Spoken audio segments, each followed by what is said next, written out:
Hi, this is Dr. Geeta, Amruta Fertility and Women Wellness Center, Karimnagar నుంచి. So ఇప్పుడు previous వీడియోలో menopause ఎంత important, దాన్ని taking care of menopause ఎంత important అన్నది చెప్పుకున్నాము. ఇప్పుడు ఈ వీడియోలో how to take care of your bones, అంటే బోన్స్ దృఢత్వం గురించి కనుక్కునే పరికరం గురించి చెప్తాను ఇప్పుడు. దాన్ని డెక్సా స్కాన్ అంటాం. డెక్సా స్కాన్ అంటే డ్యూయల్ ఎనర్జీ ఎక్స్రే అబ్జార్ప్షియోమెట్రీ స్కాన్. ఈ డెక్సా స్కాన్ అనేది మన బాడీలో ఉన్న ముఖ్యమైన బోన్స్ గురించి, అవి అంటే దృఢంగా ఉన్నాయా, వాటి డెన్సిటీ ఎంత ఉంది, చాలా ఈజీగా ఫ్రెజైల్ బోన్స్ అయినాయా, లేకపోతే కొంచెం మెత్తబడినాయా, లేకపోతే స్ట్రాంగ్ ఉన్నాయా బోన్స్, దాని గురించి మనకు చాలా కరెక్ట్ ఇన్ఫర్మేషన్ ఇస్తుంది. సో ఇది నాట్ ఓన్లీ అబౌట్ బోన్స్, మన బాడీలో ఉన్న ఫ్యాట్ ఎంత మోతాదులో ఉంది, కరెక్ట్గా ఉందా, ఎక్కువ ఉందా, తక్కువ ఉందా ఫ్యాట్, అండ్ ముఖ్యమైనది మజిల్ కూడా. మెనోపాజ్లో నాట్ ఓన్లీ బోన్స్, మజిల్ కూడా వీక్ అయ్యే ఛాన్స్ ఉంటుంది. సో మజిల్ స్ట్రెంగ్త్ అన్నది కూడా చాలా ముఖ్యం బోన్స్ని కరెక్ట్గా పెట్టడానికి. సో మజిల్ కూడా ఎట్లా ఉందన్నది తెలుస్తుంది డెక్సా స్కాన్తో. సో మరి డెక్సా స్కాన్ ఏంటి, అది ఏం ఎక్స్రే అంటే మన మామూలు ఎక్స్రే కంటే చాలా తొందరగా తెలుస్తుంది డెక్సా స్కాన్లో మన బోన్ స్ట్రెంత్ గురించి. మరి ఈ ఎక్స్రే రేడియేషన్ పర్వాలేదా అంటే అతి తక్కువ రేడియేషన్, చాలా తక్కువ రేడియేషన్, దాంతో ఎలాంటి ప్రమాదం ఉండదు. ప్లస్ ఇది ఇప్పుడు ప్రస్తుతం అంటే మోర్ దెన్ 3 years నుంచి మన హాస్పిటల్ అంటే అమృత ఫర్టిలిటీ సెంటర్లో ఈ పరికరం ఉందండి. సో అది అంటే it doesn't take much time, ఒక 15 to 20 minutesలో స్కాన్ పూర్తవుతుంది. చాలా కరెక్ట్ ఇన్ఫర్మేషన్ ఉంటుంది.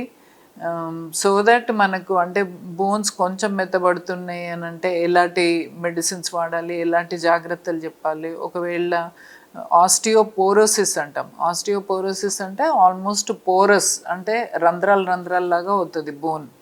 సో అట్లాంటప్పుడు ఈవెన్ ఇట్లా మామూలుగా కుర్చీలో కూర్చున్నా కానీ బోన్స్ విరిగే అవకాశం ఉంటుంది. సో వీటన్నిటికీ ట్రీట్మెంట్స్ ఉన్నాయి.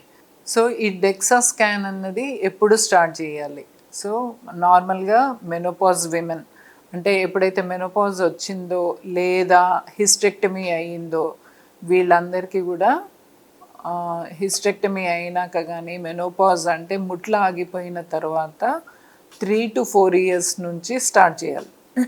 ఒకవేళ నార్మల్ ఉన్నట్టయితే ఎవ్రీ 2 years రిపీట్ చేయించాలి.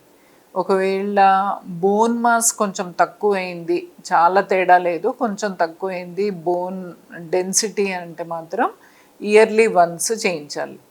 ఒకవేళ ఆస్టియోపోరోసిస్ అంటే రంధ్రాల్లాగా మారిపోయింది, బోన్ చాలా వీక్ అయింది అన్నప్పుడు మాత్రం ఎవ్రీ 6 months మనం ట్రీట్మెంట్ ఇచ్చిన తర్వాత ఫాలో అప్ ఎంత పెరిగింది అన్నది చూస్తుంటారు.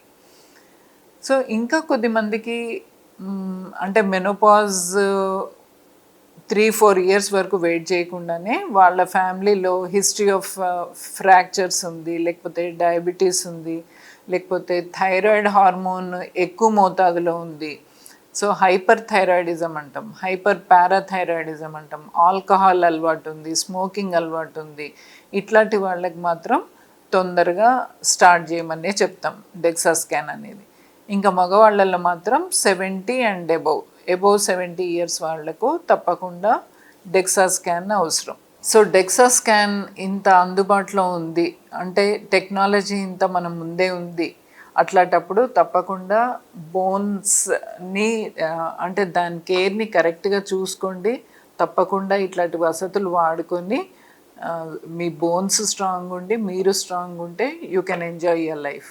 ఎస్పెషల్లీ ఒక్కటి చెప్పదలుచుకున్నాను, ఒక హార్ట్లో అంటే హార్ట్ అటాక్ అంటారు, ఇన్ఫాక్షన్ వచ్చినప్పుడు డాక్టర్ దగ్గరికి వెళ్ళి యాంజియో చేసి కొందరు స్టెంట్ వేసుకుంటారు, కొందరు బైపాస్కే వెళ్తారు, సర్జరీ చేయాల్సి ఉంటుంది వాళ్ళకు. కానీ వాళ్ళందరూ డిశ్చార్జ్ అయ్యేది ఎప్పుడండి 1 or 2 daysలో డిశ్చార్జ్ అవుతారు వాళ్ళు. అండ్ వాళ్ళ పనులు వాళ్ళు చేసుకుంటారు, వాళ్ళ దగ్గరకు వచ్చిన వాళ్ళ పిల్లలు వాళ్ళ ఇళ్ళకి వాళ్ళు వెళ్ళిపోతారు, ఎక్కడోళ్ళు అక్కడ హ్యాపీగా ఉంటారు. కానీ ఒక ఇంట్లో ఒక పెద్దావిడ బోన్ కనుక ఫ్రాక్చర్ అయినట్టయితే అది నరకం అండి. అది ఎవరైతే ఫ్యామిలీలో అది అయిందో దాని గురించి బాగా తెలుస్తుంది. ఎందుకంటే ఎవరి పిల్లలు వాళ్ళ జాబ్స్లో ఉంటారు, వాళ్ళ ఫ్యామిలీస్ వాళ్ళకు ఉంటాయి. కానీ ఇక్కడ పెద్దోళ్ళు ఇట్లా ఉన్నప్పుడు వాళ్ళు కేర్ టేకర్ని పెట్టి వాళ్ళు చూసుకొని, అంటే ఎప్పుడైతే హెల్త్ అన్నది డిస్టర్బ్ అవుతుందో ఫ్యామిలీలో డిస్టర్బెన్సెస్ చాలా అవుతాయి, మెంటల్గా, ఫిజికల్గా. So please take care of your bones and take care of your families. Thank you.